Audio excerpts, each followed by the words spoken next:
have I got a surprise for you all.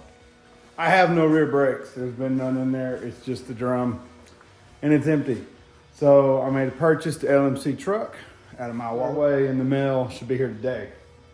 Point of this story is we're gonna have brakes on the back of this. I have to go to work tomorrow, next 3 days, knock out some work. And after that, Monday or Tuesday, depending on, stuff around the house and children and things of that nature, I will be throwing in some brakes on the back of this.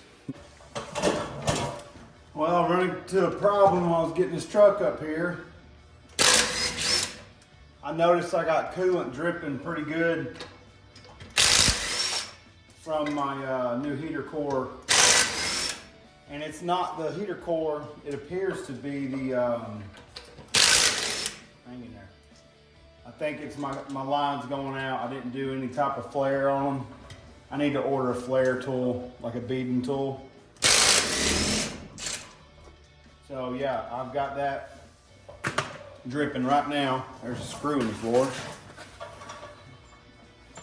I gotta figure that out. What sucks is I gotta open my heater box back up to see. I'll show you guys that in a minute. But as you can tell, that's a tight fit. Oh, look at that body damage. Wow.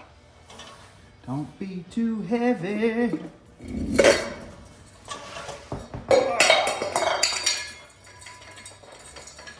It was heavy. I gotta do everything in the chair.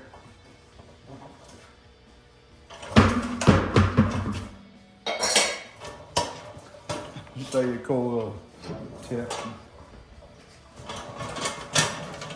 Take your lug nuts,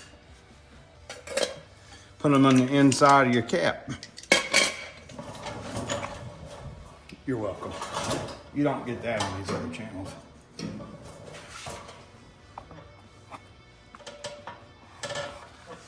All my gloves are in the washer. Oh, that's tight. I just put this on. I put some anti-seize around. Let's see, let me grab a mallet. Got a hammer drawer. Got a small mallet, probably need a big mallet.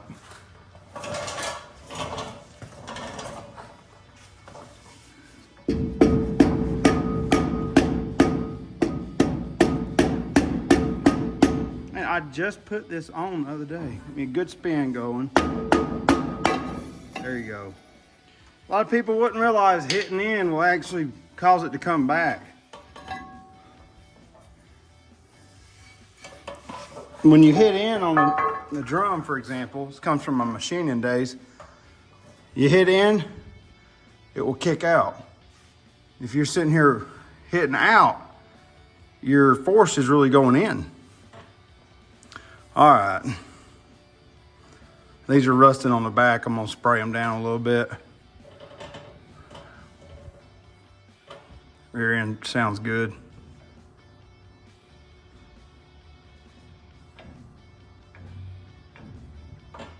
I ain't got no slop that way.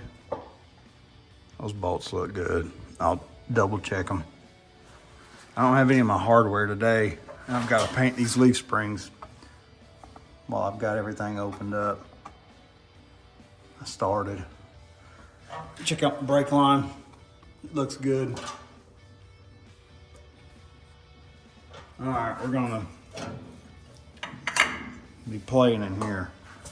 I think I'm gonna paint that by hand. I'm gonna use what pour 15 I have left and an old brush. Get in there.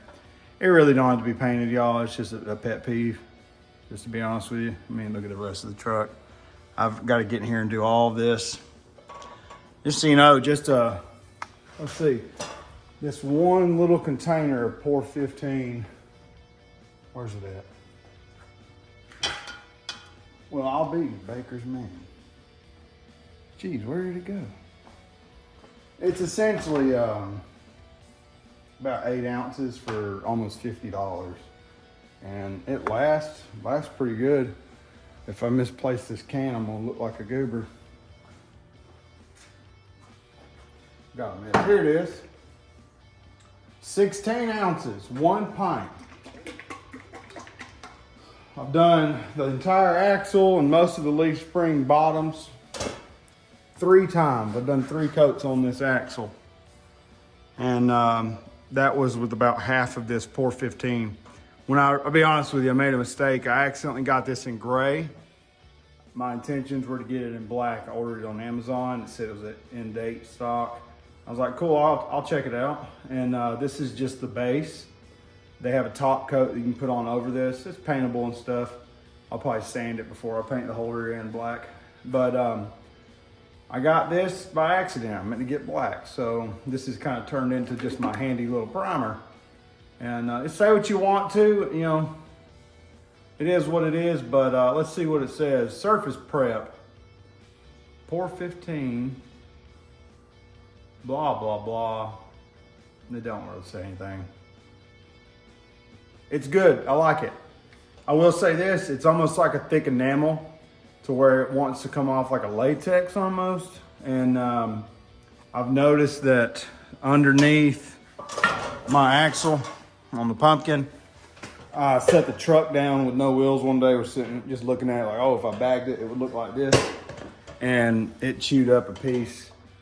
And as I peeled it back, it's like the axle was never even touched. But I cleaned that sucker. I scuffed it up. I did some wax and grease remover, all that good jazz, and then put it on. So it didn't really bite, but I've been in the 50s and 60s in the shop, so that's half the problem. I know that. I'm a painter. I know that for a fact. If it's like 54 degrees, you ain't drying, and I ain't lying. That's a fact. All right, those batteries still charging. We're not gonna get those in this video.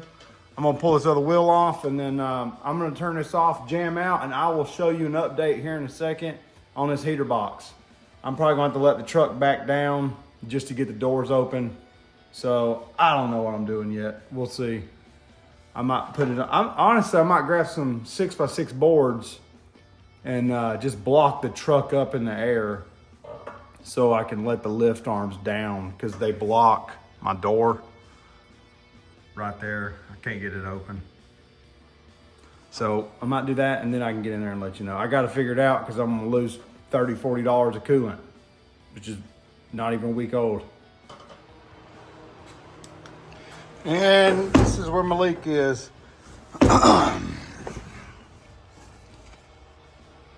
It looks as if the core is good, but these clamps are leaking. Go figure, you know. I'm just trying to save a little by not having them cramped, but that's what we got going on.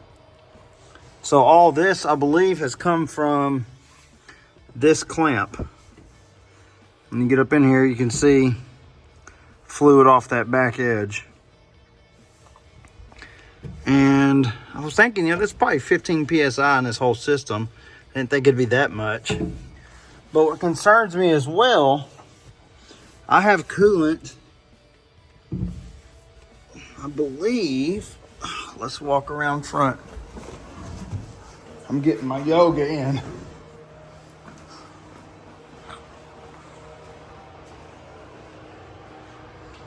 Yeah, there's coolant leaking in front of the firewall. So if I look down in there, there's 2 clamps under that battery. This is all new stuff. I skipped a step, to be honest. What I'm talking about, if you don't know, is like if you got a smooth section of pipe like this flashlight and you put a clamp on it, you can basically blow it right back off. But this is going to be 10 times the explanation. Let's say that's our bevel. You want some type of lip or ridge to basically have that hose go over and clamp down. That way it doesn't just slide back, fluid doesn't seep back. Because inevitably, if you take a hose and you cramp it down like this, there's going to be some type of deformation around that. So I should have done that. I've used copper, and I really should just go through here and do 100% copper and get rid of those soft lines. I like the soft lines because there's $40 copper right there in fittings, you know. We'll see.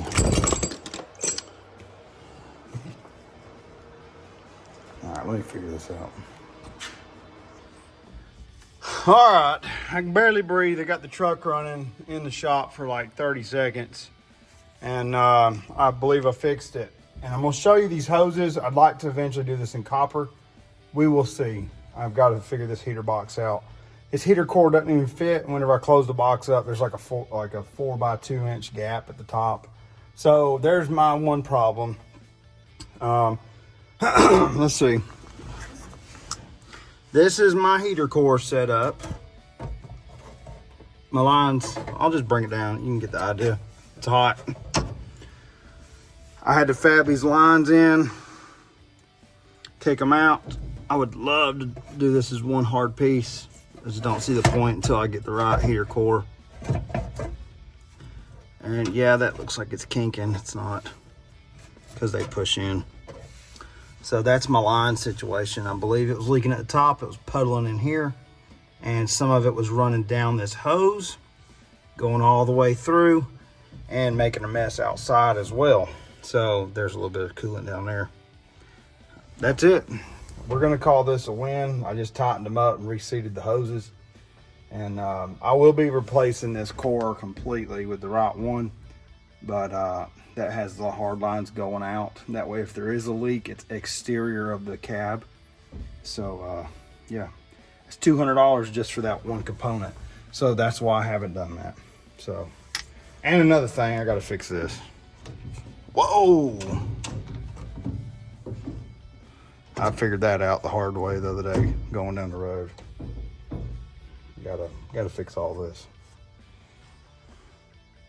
All right, I've done something a little Daltonish. If anybody watches Pole Barn Garage, I took some Flex Fix, like class 1 ductwork tape. This is the real thin stuff you can see through. And I have encapsulated. Where's the camera lens on this? Look, I'm looking over here. I'm looking over here.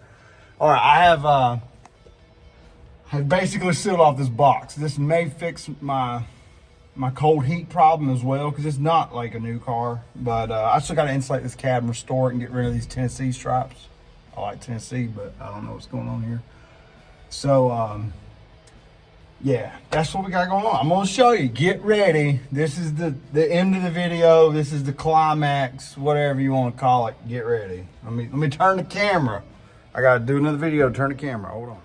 Dun dun dun. I have sealed off here and sealed in about a 3-inch gap up there. There's still one here. I'm gonna seal her off in a second. I don't have a glove box in this truck yet, so this is what I've got. This is that gap I've been talking about. This is temporary, guys. Don't judge me. I'm sorry. This is temporary. It costs money to get things like this fixed, and there's one guy on eBay, you know who you are. He's charging $200 for a 64 only heater core on an F100. $200. These heater cores are like 35 bucks. So, I mean, I don't know. I guess I said it when I needed it. That's why it's $200. He probably watched the channel. All right, I'm gonna finish taping this off. This will be a temporary fix and with a permanent solution, and we'll get it done. All right.